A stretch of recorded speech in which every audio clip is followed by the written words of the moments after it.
नमस्कार दोस्तों, मैं हूं सुरेश पठानिया और आप देख रहे हैं एक्टिव न्यूज। आम आदमी पार्टी ने आज जिला मुख्यालय चंबा में केंद्र सरकार द्वारा संसद में कृषि बिल को पास करने के ढंग को अलोकतांत्रिक बताते हुए विरोध प्रदर्शन किया व राष्ट्रपति से इस पर सरकार को चेतन करने की गुहार भी लगाई। पेश है संबंधी हमारे सहयोगी राजेंद्र ठाकुर की एक रिपोर्ट। भारत माता की जय। अरविंद केजरीवाल जिंदाबाद। आम आदमी पार्टी जिंदाबाद। आम आदमी पार्टी जिंदाबाद। अरविंद केजरीवाल जिंदाबाद। भारत माता की जय। किसान विरोधी बिल वापस लो, वापस लो, वापस लो। किसान विरोधी बिल वापस लो, वापस लो, वापस लो। किसान विरोधी बिल वापस लो, वापस लो, वापस लो। उपेंद्र ठाकुर, संयोजक आम आदमी पार्टी विधानसभा चंबा। आज बिल के बारे में सिर्फ दो तथ्य कहना चाहूँगा कि हम बिल के अगेंस्ट ये लड़ाई क्यों कर रहे हैं। ये लड़ाई हमारी इसलिए है कि जिस तरीके से ये बिल इन्होंने राज्यसभा में पास किया है, एक ड्यूबियस वोटिंग से पास किया है, उसके खिलाफ हमने ये आवाज़ उठाई है कि वो तरीका गलत है। ये तो आ गया प्रिलिमिनरी ऑब्जेक्शन, और उसके बाद उन्होंने जो निलंबित किया है वो that is adding fire to the injury.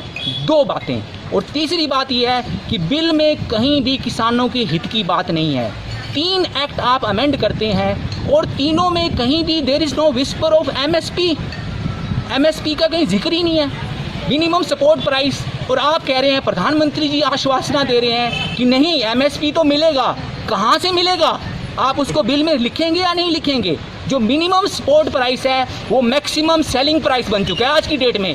तो ये क्या किसानों के हित के लिए है? ये एक तथ्य मैं मेरिट पे उजागर कर रहा हूँ। इसके अलावा बहुत सारे तथ्य हैं। आपने एपीएमसी को तो कम कर दिया है, लेकिन आपने ये डिटरमिन नहीं किया कि किसान कहाँ जाएगा। किसान पहले तो मंडी में जाता था, अब ये इनको होर्डिंग के पास जाएगा, बड़े बड़े कॉरपोरेशन के पास जाएगा, वहाँ पे जाके अपना सामान वहीं देगा, अपनी फसल वहीं देगा, और वही लोग किसानों को डबल पैसे में वापस देंगे। तो इसमें आप क्या चाहते हैं?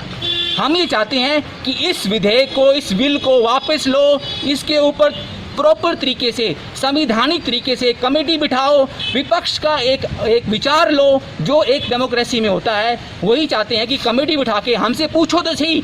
आप विश्वास नहीं करेंगे, कल 3 घंटे में 7 बिल पास हो गए हैं राज्यसभा में, और उसके बाद जो है कोई वोटिंग नहीं, कोई वॉइस नहीं, कोई ऑपोजिशन प्रेजेंट नहीं। तो क्या ये डेमोक्रेसी है? किसानों को सुने बगैर आप ऐसे बिल कैसे प्रेरित कर सकते हैं? ये बिल जो है अनकॉन्स्टिट्यूशनल है and this bill should go.